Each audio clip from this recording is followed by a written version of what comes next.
देखिए आज का जो टॉपिक है, जो अगला ही आपका टॉपिक है, वो force between two parallel wires के बाद वो ज्योमेट्रिकली समझने लायक टॉपिक है ढंग से। हेडिंग होगी आपकी किताब में टॉर्क ऑन करंट कैरिंग होगी, है ना। नेक्स्ट टॉपिक यही होगा, टॉर्क वाला ही है ना। तो एक करंट कैरिंग लूप पे टॉर्क, उसके लिए हमें थोड़ा डायरेक्शंस का आइडिया ढंग से होना चाहिए, तब ये जाके टॉर्क निकलेगा। ये इतनी बड़ी पुस्तक कौन सी है?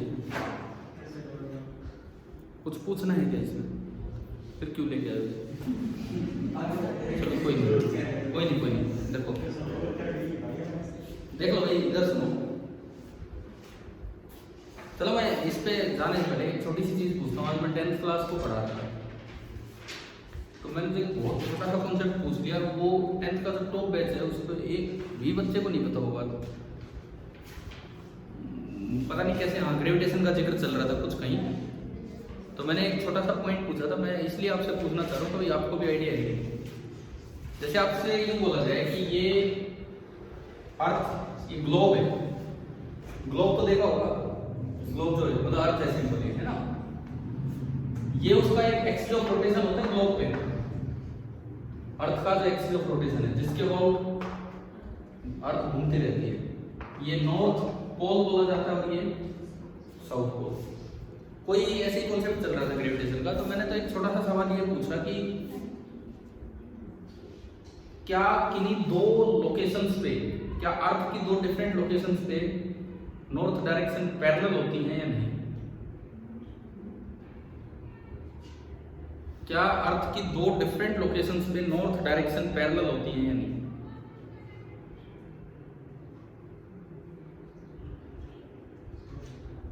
अरे क्या अर्थ की दो डिफरेंट लोकेशंस पे नॉर्थ साउथ ईस्ट वेस्ट चार डायरेक्शन नहीं होती क्या? मतलब मैं दोबारा सुनो ध्यान से। मैं यहाँ खड़ा हूँ, मान लो नॉर्थ ये है, ईस्ट ये है, साउथ ये है, वेस्ट ये है, जो भी है, चार हॉरिजॉन्टल डायरेक्शन है। मैं अर्थ के किसी दूसरे लोकेशन पे चला गया, वहाँ भी है। तो मैं पूछ रहा हूँ क्या दो डिफरेंट लोकेशंस पे नॉर्थ जो डायरेक्शन है क्या वो पैरेलल होती है कि नहीं होती?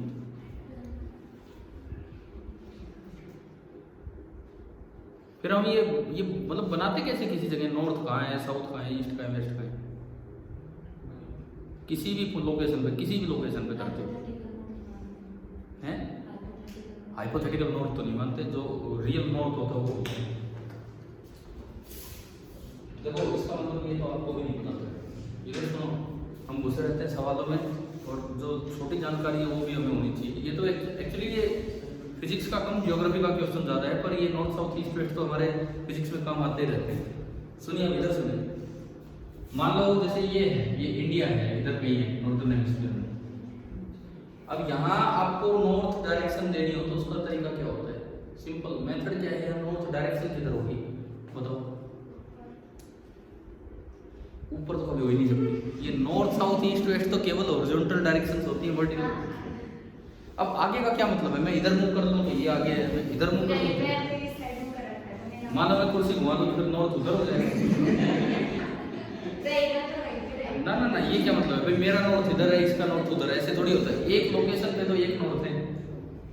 इसका मतलब वही 10th वाला ही याद है। देखो इधर सुनो, इसका मतलब देखो आपकी गलती नहीं है। मुझे लगता है कभी किसी क्लास में नॉर्थ साउथ ईस्ट वेस्ट पे ध्यान ही नहीं गया कि किधर होती है। अगर हम धरती को इस तरह देखें, नॉर्थ डायरेक्शन देखने का तरीका क्या होता है सुनिए। आप ये लोकेशन है, इसको शॉर्टेस्ट कर्व से ज्वाइन कीजिए नॉर्थ पोल। ये नॉर्थ पोल दिख रहा है, धरती का नॉर्थ पोल, नॉर्थ पोल दिख रहा है आपको? आप शॉर्टेस्ट पाथ बनाइए इस लोकेशन से उस पे जाने का, शॉर्टेस्ट कर्व। तो ये बनेगी शॉर्टेस्ट कर्व, ये तो बनेगी शॉर्टेस्ट कर्व। जैसे आप यहां से स्टार्ट होता है, इस पे टेंजेंट डाल दीजिए। इस जगह आप जो टेंजेंट डालेंगे वो आपकी कौन सी डायरेक्शन होती है? इस जगह की नॉर्थ। अगर आप यहां हो, अगर आप इस साइड हो, तो आप पहले शॉर्टेस्ट कर्व बनाइए, ये बनेगी नॉर्थ पोल तक जाने की, और फिर यहाँ टेंजेंट डालिए। इस जगह की नॉर्थ डायरेक्शन इधर है, तो आप बताओ कहाँ बीच में? यहाँ इधर इक्वेटर पे। तो बीच में क्यों? इधर ही आ जाओ। नहीं, इंडिया तो यहाँ पे है ना, तो इंडिया तो ये रही है। यहाँ का है, इंडिया यहाँ है। इंडिया कहाँ है? अरे ये इक्वेटर है हमारा, ये इक्वेटर है। अरे एक बात तो ये सुनो, देश इस गोले के अंदर नहीं है, देश इस गोले के बाहर है। हाँ ना, पहली बात असल में सारे देश इस गोले के बाहर है। तो ये जो गोला है, ये ऊपर नॉर्दर्न हेमिस्फीयर है। इंडिया हमारा नॉर्दर्न हेमिस्फीयर में इधर ही तो कहीं है, ये तो मैंने बनाया और कहाँ बनाऊंगा। और ये वो जो आप जिस पॉइंट की बात कर रहे हो, मैं ज्योग्राफी नहीं जानता है ना। सुनो, इंडिया थोड़ा और नीचे लगा दो, उसमें क्या हो रहा है? कहाँ लिखते हैं, कहाँ इक्वेटर पे है इंडिया? इक्वेटर से थोड़ा सा ऊपर। हाँ तो ये थोड़ा ही ऊपर है, हम इतना एक्चुअली यार देखो इन चीजों पे मत जाओ आप तो बिल्कुल टू द स्केल हम बात नहीं कर रहे, बिल्कुल टू द स्केल कि कितना है। ये लो ना, इंडिया थोड़ा और नीचे हो गया, उससे क्या है, कोई और कंट्री होगी ये मान लो। आप कहते हैं बीच में आ जाओ, वो जो बीच में आने वाला मतलब है आप इक्वेटर की बात कर रहे हो, तो यहाँ आ जाओ, बात एक ही है। इक्वेटर पे नॉर्थ कैसे निकलेगा? इक्वेटर पे आप यहाँ से शॉर्टेस्ट नॉर्थ ज्वाइन कीजिए और उस पे क्या डाल दीजिए, टेंजेंट। तो इक्वेटर पे ये डायरेक्शन नॉर्थ है, ये हॉरिजॉन्टल डायरेक्शन है इक्वेटर के लोगों की, बिकॉज इक्वेटर पे जो लोग होंगे वो ऐसे होंगे, तो ये उनके लिए हॉरिजॉन्टल डायरेक्शन। तो मेरा सवाल ये था कि क्या धरती पे दो डिफरेंट लोकेशंस पे दो नॉर्थ पैरेलल होते हैं? नहीं होते ना। कहाँ पैरेलल है? ये कहीं है, ये कहीं है। इक्वेटर वालों को हाँ बिल्कुल, यहाँ जो होगा उसका नॉर्थ इधर होगा। तो ये तो एक स्पेशल केस हो गया, कोई दो पॉइंट। ये तो आपने लोकेशन डिफरेंट नहीं ली, आपने लोकेशन ओनली किस पे ले ली? इक्वेटर पे ले ली, तो सेम लोकेशन में ये काउंट होता है। धरती पे कहीं नॉर्थ कैसे बनाते हैं, समझ आ रहा है क्या? साउथ नीचे की तरफ, ये हॉरिजॉन्टल डायरेक्शन है। ईस्ट आप जहां भी नॉर्थ बना लो, नॉर्थ से राइट, अपने राइट नॉर्थ की तरफ मुंह करके अपने राइट की तरफ 90 डिग्री से घूम जाओ।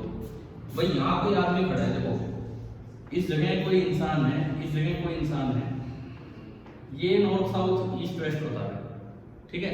तो हमें पता लग गया इसके लिए नॉर्थ इधर है, इसके लिए साउथ इधर है, इसके लिए ये हॉरिजॉन्टल प्लेन है, इसके लिए हॉरिजॉन्टल प्लेन है। अब आप नॉर्थ की तरफ मुंह करके खड़े हो जाओ और अपने राइट में टर्न कर जाओ 90 डिग्री से। वो डायरेक्शन कौन सी होती है आपकी? East direction. अपने राइट में टर्न कर जाओ 90 डिग्री से, वो आपकी ईस्ट होगी। और अपने लेफ्ट में टर्न कर जाओ 90 डिग्री से, वो क्या होगा? वेस्ट। किसी भी जगह north south east west horizontal directions होती हैं जो कि इस तरह से डिटरमाइन की जाती। समझ आ गया है कि नहीं? ठीक है, डाउट है क्या इसमें? हाँ बोलो। नहीं मैं नहीं बता सकता, आप यहाँ पे आपकी 10 दिन बंद रहो। किधर देखूं? अच्छा ठीक है, सुनो तो आप चाहे इस जगह 10 दिन बैठे रहो कमरे में, आपको नहीं पता लग सकता नॉर्थ किधर है साउथ किधर है, ऐसे नहीं पता लगता। या तो आप फिर सन के दिखने से आइडिया लगाते हो, सन किधर से उगता हुआ दिख रहा है, उससे हम ईस्ट डिसाइड कर लेते हैं, किधर सेट हो रहा है उससे वेस्ट, वो इस जगह का ईस्ट वेस्ट है। ग्लोब आपके पास हो, अपनी लोकेशन हो, उसमें फिर आप ऐसे डिसाइड करते हैं कि ईस्ट वेस्ट नॉर्थ साउथ। ठीक है, एक्चुअली ना ये सुनो, ये गलती आपकी नहीं, बिकॉज हमें भी 10th 11th तक ये नहीं पता था। ये कहाँ मिस्टेक हो जाती है, जब ज्योग्राफी जब पढ़ाई जाती है छोटी क्लास में, तो एक्चुअली तभी ये चीज़ें क्लियर होनी चाहिए, डायरेक्शन वायरेक्शन होगी क्या। चलो कोई नहीं, ये तो क्लियर है। एक किसी बात, लैटिट्यूड क्या होता है?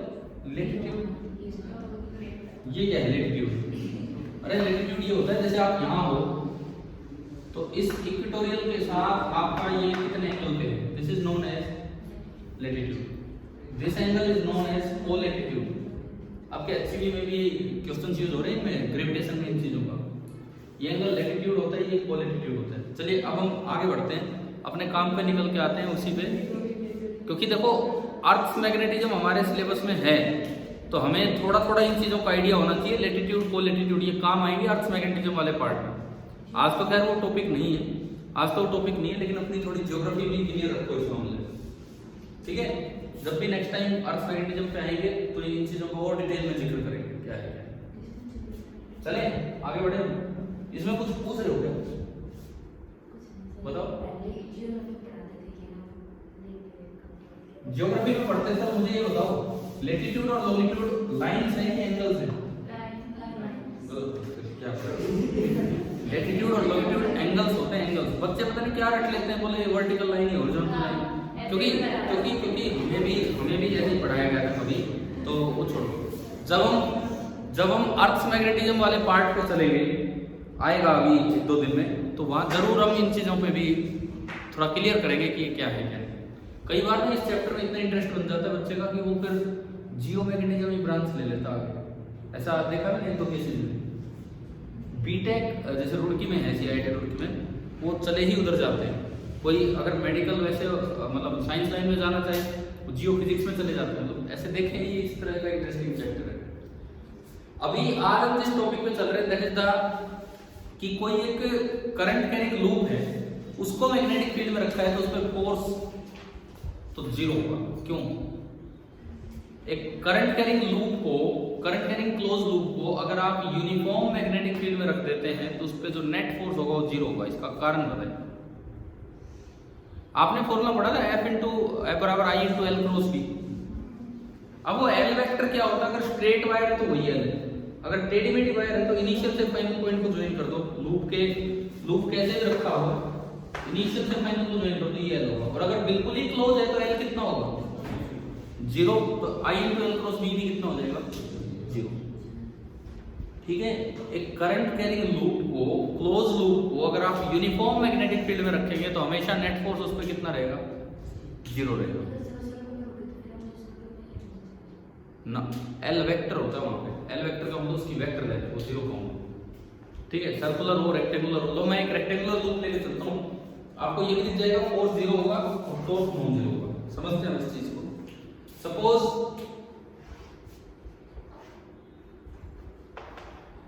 ये एक लूप है,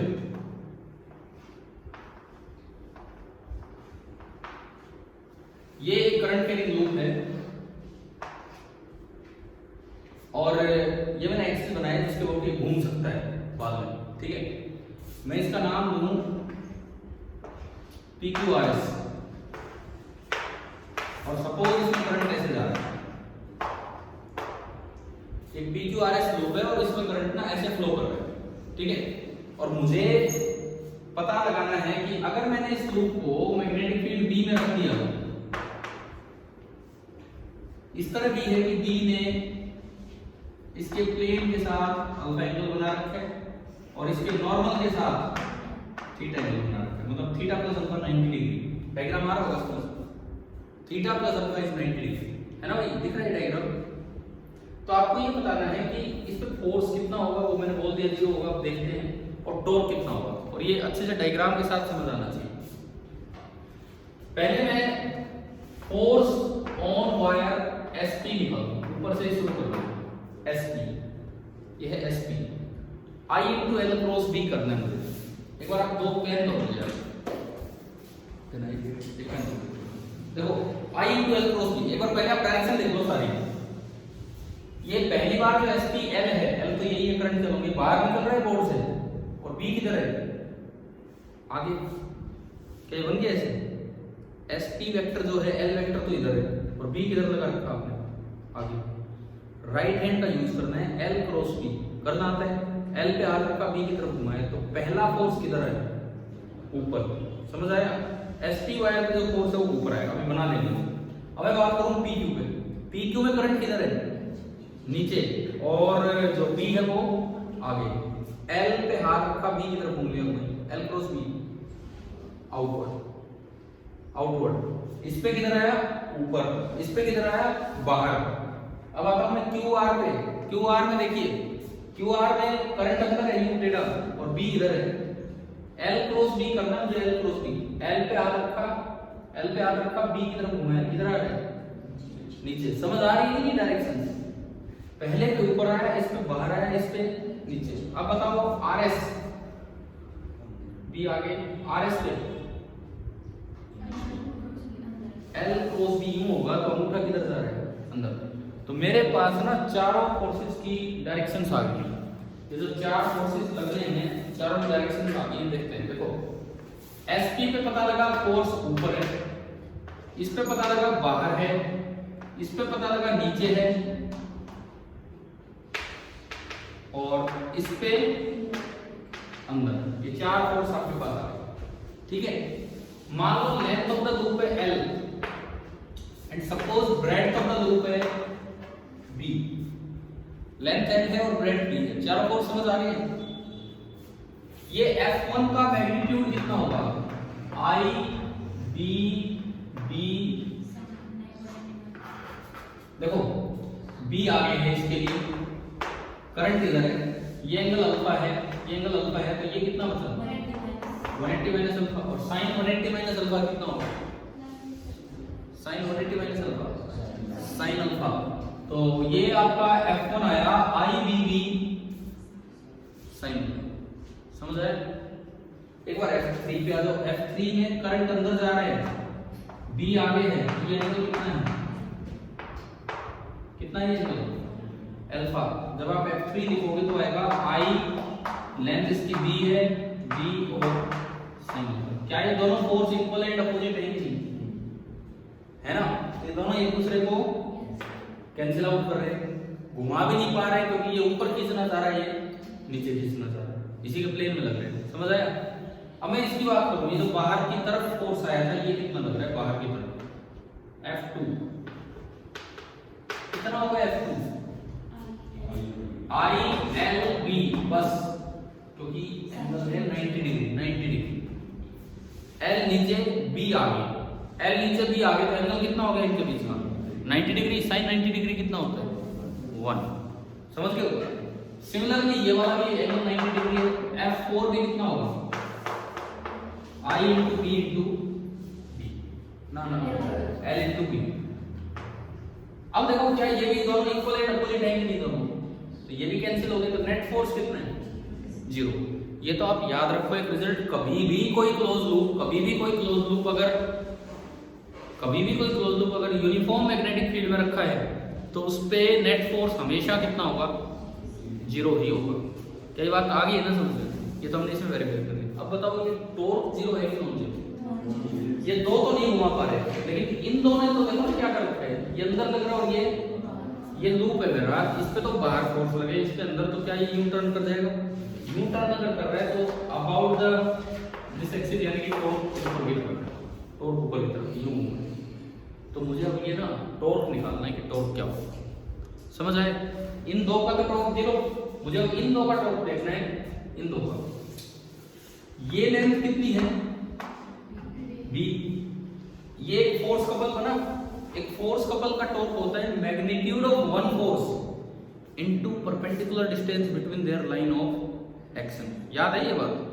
कभी भी दो फोर्स इक्वल एंड अपोजिट हो तो उनका टॉर्क होता है किसी भी एक फोर्स का मैग्नीट्यूड ले लो और उन दोनों की लाइन ऑफ एक्शन के बीच में परपेंडिकुलर डाल के और वो डिस्टेंस से आप क्या कर दो? मल्टीप्लाई कर दो। समझ आया? ये ठीक है। तो हमने क्या किया, यहाँ पे देखिए, ये आपके दो फोर्स की लाइन है, लाइन है यहाँ पे, समझ आ रहा है? ये आपके दोनों फोर्सेस की लाइन है। देखो एक बार ये बुक देना, इस बुक से दिखा रहा। सपोज ये लूप है, ये ऐसे टेढ़ा लूप रखा हुआ है, यूं टेढ़ा लूप रखा हुआ है, इस पे फोर्स किधर लग रहा है? आगे। इस पे फोर्स अंदर, तो दोनों की लाइन ऑफ एक्शन तो बिल्कुल यूं पैरेलल बनेगी। तो इनके पैरेलल लाइंस के बीच की दूरी तो यहाँ से परपेंडिकुलर सीधा डालना होगा ना मुझे, यूं थोड़ी चलना है, ये थोड़ी है परपेंडिकुलर। भाई एक ये लाइन है, एक ये लाइन है, इन दोनों लाइंस के बीच की ये जो मेरी उंगली है इनके बीच की परपेंडिकुलर डिस्टेंस क्या B है?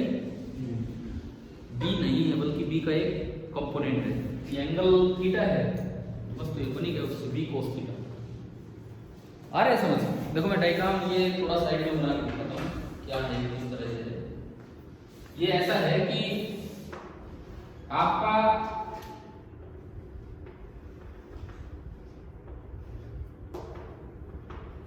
ये है, इस तरह का कुछ है। अब इस वाले पॉइंट पे फोर्स लग रहा है बाहर, तो पीछे निकल गई उसकी लाइन, और इस वाले पॉइंट पे फोर्स लग रहा है अंदर, और दोनों फोर्स है ILB और ILB। अब अगर मैं दोनों फोर्सेस के बीच की परपेंडिकुलर डिस्टेंस निकालूं तो मुझे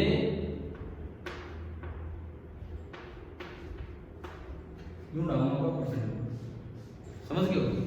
जबकि ये लाइन तो इसके प्लेन में है, ये लाइन तो कितनी है? बी। परपेंडिकुलर एन कैप के अलोंग है और उधर आपका एंगल कितना है थीटा। उधर जो आपका एंगल है दैट इज थीटा। समझ आया? ठीक है। तो अब अगर मैं इसको आगे बढ़ाऊं, ये लेंथ बी क्या बने बी कोस थीटा। तो टॉर्क बनेगा torque magnitude of either force, इनका मैग्नीट्यूड कितना है आई एन बी और इनटू बी। अब एन इनटू बी क्या होता है एरिया, लेंथ इनटू ब्रेड्थ इस लूप का एरिया है। तो ये आपका जो टॉर्क बना, ये टॉर्क आपका बन गया I into capital A into B और इनटू कोस थीटा। ठीक है, थीटा को मैं 90 माइनस अल्फा लिख सकता हूं भाई। थीटा और अल्फा दोनों का सम कितना है 90 डिग्री। तो थीटा को हम क्या लिख सकते हैं हम 90 माइनस अल्फा। तो हमने ये कोस ऑफ 90 माइनस अल्फा लिखा तो क्या बन गया साइन अल्फा। ठीक है, ये टॉर्क आपका आया आई इंटू ए इंटू बी और इंटू साइन अल्फा। बी आगे माना है, अल्फा उस साइड प्लेन के साथ निकल, मुझे लग रहा है कोई एंगल में तो गड़बड़ है। साइन अल्फा कैसे आ गया साइन थीटा इंटू बी थी। देखिए एक बार आपने ये एंगल थीटा माना तो ये बाहर की तरफ नॉर्मल, ये इसके प्लेन के साथ एंगल कितना माना है अल्फा, इसके प्लेन के साथ नॉर्मल का एंगल माना है अल्फा, नॉर्मल का नहीं बी का, और ये वाला एंगल माना है थीटा। ये अल्फा तो पीछे ये भी अल्फा, तो ये आपका पाई माइनस अल्फा। ठीक है, वो बन गया यहाँ। फिर ये बी है, ये जो ट्रायंगल में एंगल दिया है आपने, ये लेंथ है बी और उसकी प्लेन की लाइन बी और ये नॉर्मल हो गया। अरे नॉर्मल और बी के बीच का एंगल थीटा नहीं है। ये देखो ये बी है, ये लाइन बी है और ये क्या है उसका नॉर्मल है, परपेंडिकुलर है। तो बी वाली लाइन और नॉर्मल वाली लाइन के बीच का एंगल कितना है अल्फा है। वो चीज आप बीच में दिखाओ, चीज साइड में दिखाओ। ये एंगल कितना है यहाँ अल्फा है। ये एंगल अगर अल्फा है तो ये कितना बनेगा बी कोस अल्फा। एक बार दोबारा सुन लीजिए, देखिए इधर ये बी वाली लाइन और ये नॉर्मल है। बी वाली लाइन और नॉर्मल के बीच का एंगल कितना है बी, मतलब इसके प्लेन में जो लाइन है, इसके प्लेन में जो लाइन और नॉर्मल वाली लाइन के बीच का एंगल कितना है अल्फा। ये इसके प्लेन वाली लाइन है और ये इसका नॉर्मल है इधर एन कैप, तो इनके बीच का एंगल कितना है अल्फा है, तो दिख रहा होगा। ठीक है, ये नॉर्मल है तो ये भी तो वही परपेंडिकुलर थे उसके पैरेलल, तो अगर वो एंगल अल्फा है तो ये भी कितना होगा अल्फा ही होगा। नॉर्मल और उसके बीच कितना ना अल्फा प्लस थीटा है नॉर्मल। अब ये नॉर्मल के साथ तो ये बी के साथ है, ये कोरोना कैसे कर दिया इसने। दोबारा देखते हैं इसमें, ये एंगल बी है ना, ये लाइन बी है, ये मैग्नेटिक फील्ड है, ये वाला एंगल अल्फा है और परपेंडिकुलर वाला एंगल क्या है थीटा। अब मुझे ठीक है मैं दोबारा बताता हूँ आपको क्या है। यहाँ पे देखिए इसमें देखो ये आपका लूप इस तरह से है, ये लूप इस तरह से है। एक फोर्स यहां लग रहा है बाहर की तरफ, कितना लग रहा है आई एन बी। एक फोर्स यहां लग रहा है अंदर की तरफ, वो भी कितना लग रहा है आई एल बी। अब अगर मैं इस लाइन को बढ़ा लाऊं तो दोनों पैरेलल लाइन चलेगी। अब मुझे चाहिए इन दोनों पैरेलल लाइंस के बीच की परपेंडिकुलर डिस्टेंस। क्या ये और ये लाइन बोर्ड के परपेंडिकुलर है कि नहीं, है ना। ये और ये लाइन बोर्ड के परपेंडिकुलर है। देखो ये मेरा हाथ है लूप पे, ये मेरा हाथ एक लूप है, ये लाइन भी यूज आ रही है सीधी और ये लाइन भी यूज आ रही है। तो इनका जो परपेंडिकुलर होगा क्या वो मैग्नेटिक फील्ड के अलोंग बनेगा कि नहीं बनेगा, समझ रहे हो। तो इन दोनों लाइंस के बीच की जो परपेंडिकुलर डिस्टेंस होगी, इन दोनों लाइंस के बीच की जो परपेंडिकुलर डिस्टेंस होगी वो उसी डायरेक्शन में होगी, वो उसी डायरेक्शन में होगी जो किसकी डायरेक्शन है बी, मैग्नेटिक फील्ड की। क्योंकि आपने मैग्नेटिक फील्ड किधर लगा रखा है सीधा लगा रखा है। आपकी ये जो डायरेक्शन है बाहर, ये कौन सी डायरेक्शन है? N cap. और ये जो डायरेक्शन है, ये इसके बोर्ड के प्लेन, ये वो बी है। अब बी और इस बी के बीच का एंगल आपने कितना माना है? थीटा। और थीटा माने क्या होगा? अल्फा। और ये वाला एंगल कितना माना है? थीटा। एक बार ये बताओ, ये डायरेक्शन वाइज अब समझ आ रहा है क्या? समझ आ रहा है कि नहीं आ रहा है? नहीं आ रहा है तो दोबारा से देख लीजिए इसको, क्या है क्या नहीं।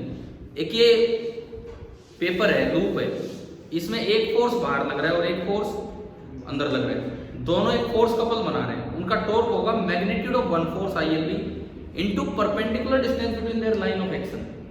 तो ये जो दो लाइनें हैं, इनके बीच की परपेंडिकुलर डिस्टेंस निकालोगे तो वो बोर्ड के प्लेन में परपेंडिकुलर बनेगा, क्योंकि ये दोनों लाइनें बोर्ड के परपेंडिकुलर है।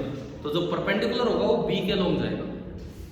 ये जो परपेंडिकुलर बनेगा ना, ये जो परपेंडिकुलर डायरेक्शन है, ये जो इन दोनों के बीच का परपेंडिकुलर, ये किस डायरेक्शन में जाएगा? जिस डायरेक्शन में आपने क्या अप्लाई कर रखा है? बी। समझ आ रहा है कि नहीं? ठीक है। और अगर मैं इस लाइन के साथ एंगल ले दूं, जो बी है, तो ये कितना है? अल्फा है। तो ये जो परपेंडिकुलर बनेगा, आर परपेंडिकुलर कितना बना? B cos alpha. अब अगर मैं टॉर्क निकालूं, टॉर्क कितना होगा? ILB इंटू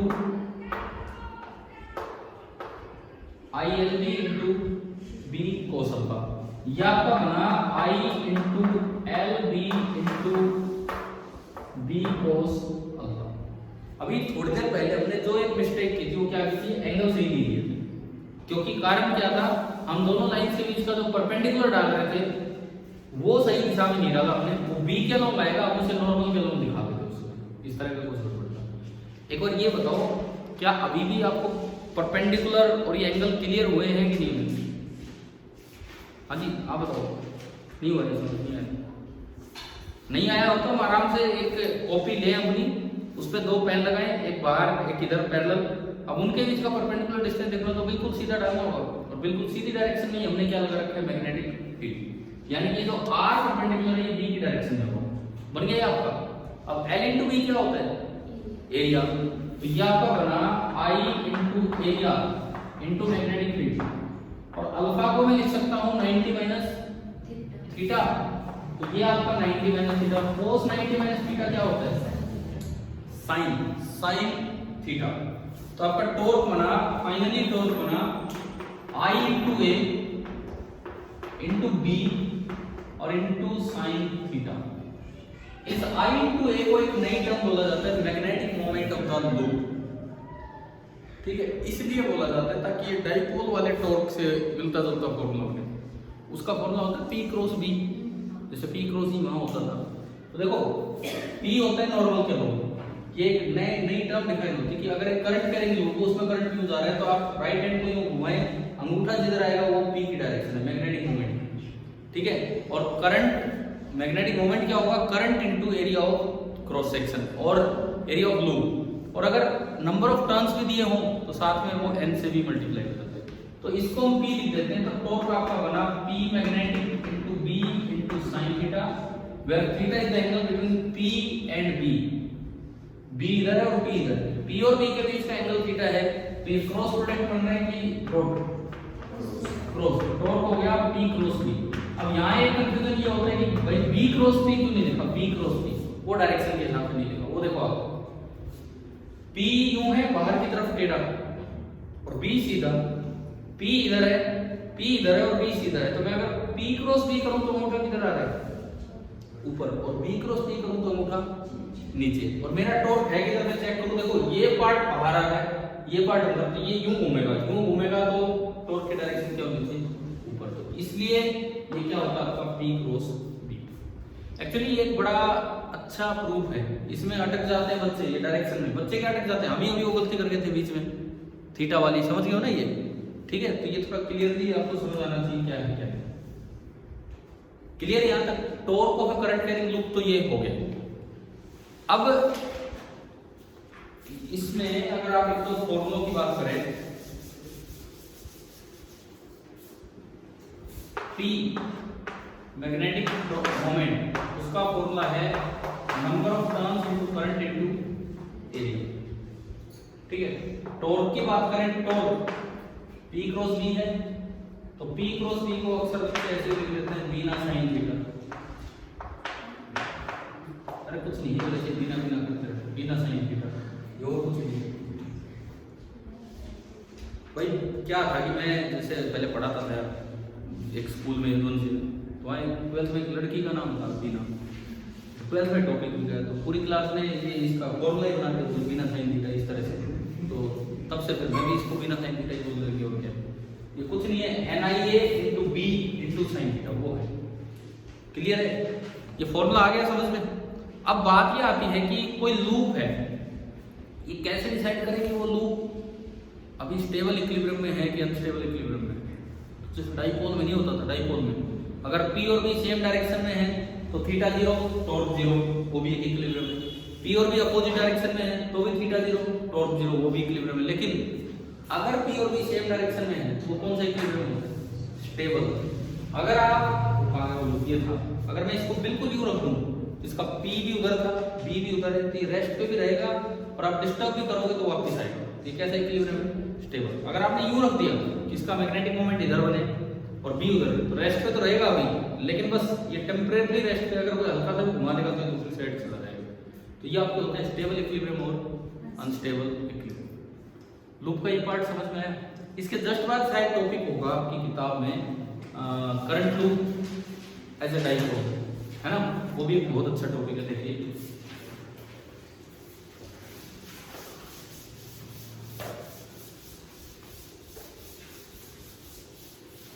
देखो मैं एक सवाल पूछता हूं आपसे,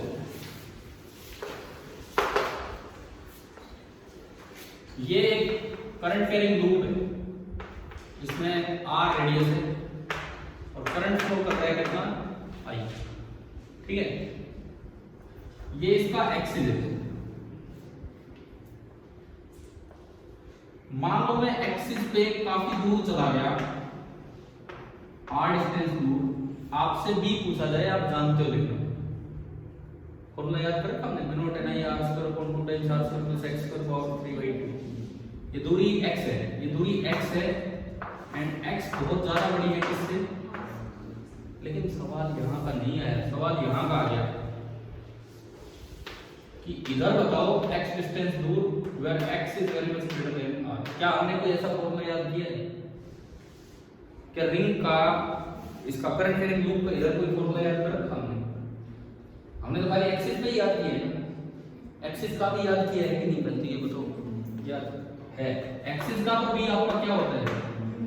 म्यू नॉट n अगर नंबर ऑफ टर्म्स है ni r square upon r square plus x square power 3/2। ये याद किया। फिर इसका कैसे बताएं? इसके लिए आपको समझना होगा current loop as a magnetic dipole. क्योंकि अगर आपको डाइपोल की तरह दिख जाए, अगर आपको डाइपोल की तरह दिख जाए तो क्या है कि हम एक्सिस भी जानते हैं और डाइपोल का इक्वेटोरियल भी जानते हैं। डाइपोल के एक्सिस पे फील्ड अगर 2kp/r³ है तो इक्वेटोरियल पे कितना होगा? -kp/r³ है ना, वो माइनस का डायरेक्शन वही है इसमें। इसको पहले डाइपोल की तरह देखो, समझो इसको। इसका मैग्नेटिक मोमेंट बताओ कितना होगा? नंबर ऑफ टर्न्स कितने हैं? इनटू I इनटू आगे समझो, उसमें इसको इकट्ठा करो, उसमें इस चीज को इकट्ठा करो। n दिख रहा है, I भी दिख रहा है, पाई मल्टीप्लाई डिवाइड करो। क्या मैं इसको ऐसे लिख सकता हूं? 2 टाइम्स म्यू नॉट अपॉन 4 पाई p। मैंने 2 से मल्टीप्लाई डिवाइड किया, एक पाई से किया, और म्यू नॉट अपॉन 4 पाई मेरा स्टैंडर्ड कांस्टेंट है जिसको हम इलेक्ट्रोस्टैटिक्स में 1/4 पाई एप्सिलॉन नॉट लिखते हैं, डिवाइडेड बाय ये कंडीशन पे। अब कंडीशन पावर पॉइंट्स की बात कर रहे हैं, अगर x बहुत बड़ा है तो r स्क्वायर को मैं इग्नोर कर सकता हूं। कितना हो गया? आप ये बताओ 2kp/x³ दिख रहा है आपको? डाइपोल का एक्सिस वाला फॉर्मूला 2kp/r³। तो अगर एक्सिस पे 2kp/r³ है तो इक्वेटोरियल पे कितना होगा? kp/r³। यहाँ अगर भी इधर है तो यहाँ भी किधर होगा? माइनस का मतलब अपोजिट डायरेक्शन। अब देखो एक बार में फील्ड आ गया, कितना होगा? 2 हट जाएगा, म्यू नॉट अपॉन 4 पाई p भाई यार इस सवाल में मैं कह रहा हूँ वैसे बच्चे फिर बैठे रहेंगे, अगर इसको डाइपोल की तरह नहीं देखे गए ना तो हम पता नहीं क्या इंटीग्रेशन डिफरेंशिएशन में लगे रहेंगे, होगा नहीं ये सवाल तो। और यहाँ से कितनी जल्दी हो गया अगर आप इसे डाइपोल की तरह देखें। बल्कि अब तो आप कहो तो मैं यहाँ का भी बता दूँ, मतलब मैं क्या बता दूँ आप बता दो है। मान लो किसी भी एंगल थीटा में पूछ दिया, एक्स डिस्टेंस दो,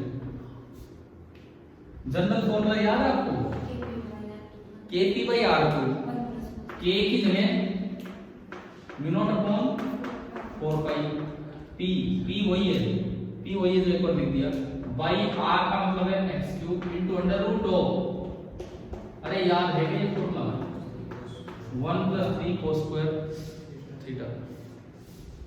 ठीक है, इतना मुश्किल सवाल था तो फटाफट कर रहे हैं अगर आप उसे डाइपोल की तरह देख रहे हो, नहीं तो ये बड़े भारी इंटीग्रेशन हो जाते हैं। और ये जो भी होगा ये इधर पे ही होगा इस लाइन के साथ किसी अल्फा एंगल पे, एंड शायद आपको याद आए tan अल्फा आप हो। तो ये इतना आसान हो जाता है अगर आप इसे डाइपोल की तरह विजुलाइज करने लग जाए।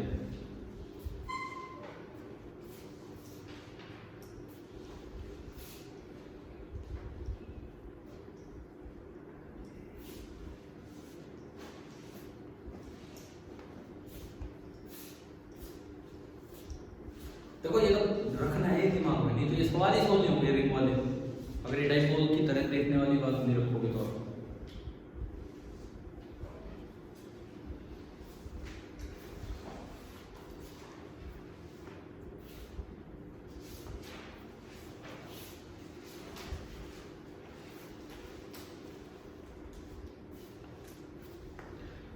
अब ये एनसीईआरटी बुक में कहाँ है, पेज नंबर, चलो आप लिख लो पहले फिर मैं बताता हूँ कहाँ से क्या बोल रहे हैं।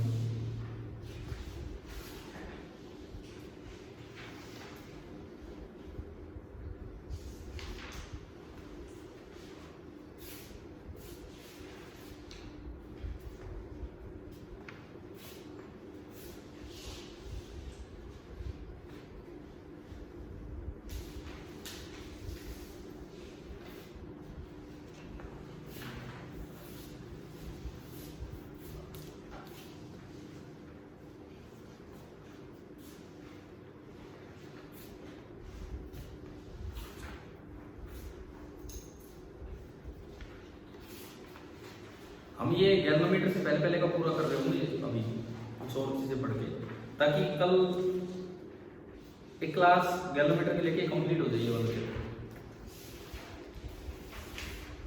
देखो एक चीज मैं आपको पढ़ाता हूँ, ये वाला पॉइंट देखो यहाँ का बच्चा कर आता है, कोई दिक्कत नहीं है, दिक्कत यहाँ आती है दिमाग में नहीं आती है। ये पढ़ो एक बार अपनी बुक में निकालो पेज नंबर 161 और इक्वेशन 4.31b दिख रही है, 4.31b मिल गई कि नहीं भाई। इसमें लाइनें पढ़ो इससे ऊपर थोड़ा सा पहले, we obtain the result for b for a point in the plane of the loop at a distance x। In the plane of the loop मतलब उसी के प्लेन में, लूप ऐसे था इसी के प्लेन में हो गया मतलब इक्वेटोरियल पे गए। ठीक है, कैसे उन्होंने किया, वही चैप्टर 1 से इलेक्ट्रिक फील्ड वाला फॉर्मूला कंपेयर कर दिया, ऊपर लिखा हुआ है, समझ आ गया ये क्लियर। अच्छा अगले पेज पे सुनो, ये बड़े अच्छे टॉपिक है। नेक्स्ट है magnetic dipole moment of A revolving electron, और ना केवल डाइपोल मोमेंट, यहाँ इसने मैग्नेटिक मोमेंट को म्यू से रिप्रेजेंट कर रहे हैं, हम पी से ही कर रहे हैं, समझ लो ये म्यू से दिखा रहे हैं, हम पी से दिखा रहे हैं, और कोई फर्क नहीं, हम तो वही डाइपोल जो इलेक्ट्रिक वाला था वही लेते हैं। अब रिवॉल्विंग इलेक्ट्रॉन का डाइपोल मोमेंट, और इससे रिलेटेड एक बड़ा अच्छा सा रेशियो है जिसे बोलते हैं ज़ायरोमैग्नेटिक रेशियो, पढ़ा है ना, ये बहुत इंपॉर्टेंट चीज है, बड़े बड़े सवाल तुरंत सोल्व होते हैं। देखिए तो एक रिवॉल्विंग इलेक्ट्रॉन का मैग्नेटिक मोमेंट देखते हैं, समझते हैं।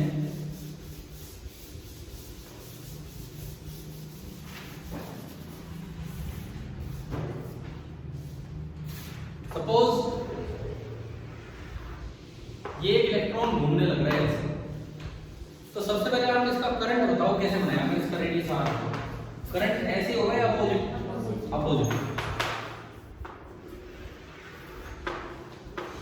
करंट ऐसे होगा, और एवरेज करंट होता है E अपॉन टाइम पीरियड, और टाइम पीरियड होता है अपॉन 2 पाई है ना, EV अपॉन 2 पाई आर। इसका P बताओ, P मैग्नेटिक डाइपोल मोमेंट, इसको म्यू से रिप्रेजेंट करेंगे, I इंटू ए। यार मैग्नेटिक मोमेंट के दुनिया भर के सिंबल है, कोई M से रिप्रेजेंट करता है, NCERT कभी कुछ बोल देती, कभी कुछ, कभी म्यू, कभी P, कभी स्मॉल m, कभी कैपिटल M, कुछ भी लिख सकते हैं आप। I इंटू ए मैंने किया, एरिया कितना इस ग्रुप का, pi r square, EV upon 2 pi r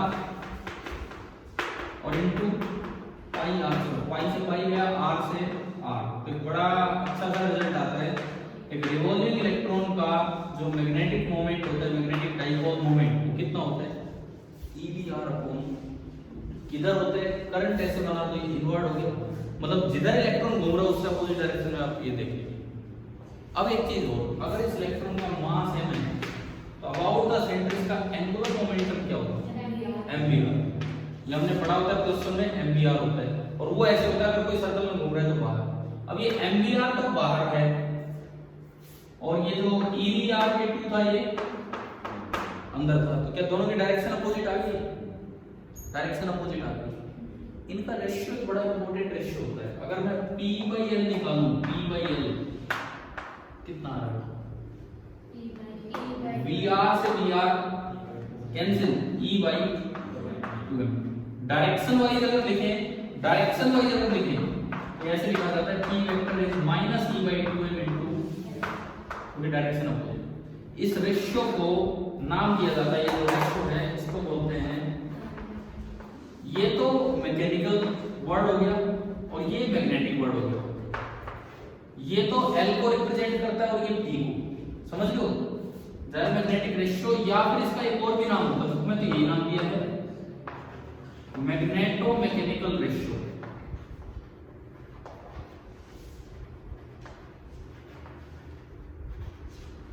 और इलेक्ट्रॉन के लिए इसकी वैल्यू E/2m आप बुक में देखो 8.8 × 10⁻10 कूलम पर किलोग्राम, देखना एक बार वेरीफाई करना, यही है क्या, इसकी वैल्यू होती है 8.8 × 10⁻10 कूलम पर किलोग्राम, यही है, ठीक है, याद रखना है हमें। गैर मैग्नेटिक रेशियो आ गया समझ। अब मैं इसकी इंपॉर्टेंस बताता हूँ, ये खाली इलेक्ट्रॉन के लिए नहीं, किसी भी रिवॉल्विंग चार्ज के लिए वैलिड है, किसी भी रिवॉल्विंग चार्ज के लिए। कैसे देखिए बेटा, इसको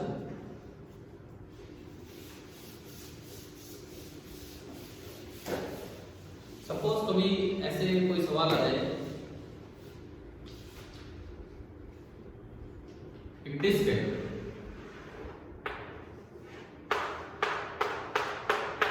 एक यूनिफॉर्मली चार्ज डिस्क है, यूनिफॉर्मली चार्ज डिस्क है, और वो रिवॉल्व कर रही है अपने सेंटर के ऊपर ओमेगा एंगुलर वेलोसिटी से, ओमेगा एंगुलर वेलोसिटी से यूनिफॉर्मली चार्ज डिस्क है और अपने एंगुलर वेलोसिटी ओमेगा से रिप्रेजेंट कर रही है, और उसपे जो टोटल चार्ज है, टोटल चार्ज पूरे पे यूनिफॉर्मली बटाएगी कितना, आपसे पूछ लिया जाएगा भाई इसका मैग्नेटिक मोमेंट बताओ, बस ये पूछ लिया इसका मैग्नेटिक मोमेंट। बड़ा तरीका, आप इसमें पहले एलिमेंट मांगोगे, इसका रेडियस r है, आप इसमें एलिमेंट मांगोगे x दूरी पे जाके dx लेंथ का, उस पे dq लिखोगे यूनिट मेथड से, फिर उसका करंट बनाओगे dq upon time period of revolution, फिर I इंटू d जो a बनेगा उससे करेंगे, a उसका बनेगा पाई x स्क्वायर, और फिर वो उसको इंटीग्रेट करना पड़ेगा और लिमिट लगानी पड़ेगी 0 से r। समझ रहे हो क्या होता है, एक एलिमेंट मानना पड़ेगा x लेंथ पे जाके dx लेंथ थिकनेस का, फिर उस पे dq निकालेंगे यूनिटरी मेथड से, पाई r स्क्वायर पे q, एक पे इतना 2 पाई x इंटू dx से इतना dq आ गया, उसको टाइम पीरियड से डिवाइड करेंगे 2 पाई बाई ओमेगा से, वो करंट बनेगा, उस करंट को उसका एरिया से डिवाइड करेंगे, पाई x स्क्वायर से मल्टीप्लाई करेंगे, करंट इनटू एरिया, वो dp आया, फिर उसको इंटीग्रेट करेंगे 0 से लेके r तक, तब जाके आएगा। एक बड़ा आसान तरीका, अब देखो उसके मुकाबले, ये तो बड़ा मुश्किल था, बड़ा था मुश्किल तो क्या, लेकिन बड़ा था। दूसरा तरीका, हमारे पास एक डायरेक्ट तरीका है, P/L कितना होता है, चार्ज अपॉन 2m, इसका मास। जब कोई चीज रिवॉल्व करती है तो L होता है I इंटू ओमेगा, ये क्वेश्चन में पढ़ा हुआ है। जैसे लीनियर मोमेंटम होता है मास इंटू वेलोसिटी, ऐसे एंगुलर मोमेंटम होता है I into omega.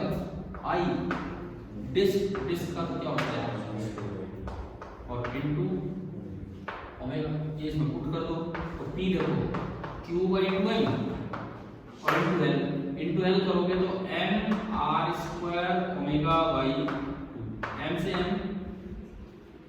Cancel, p आ गया मेरे पास, p आ गया 1/4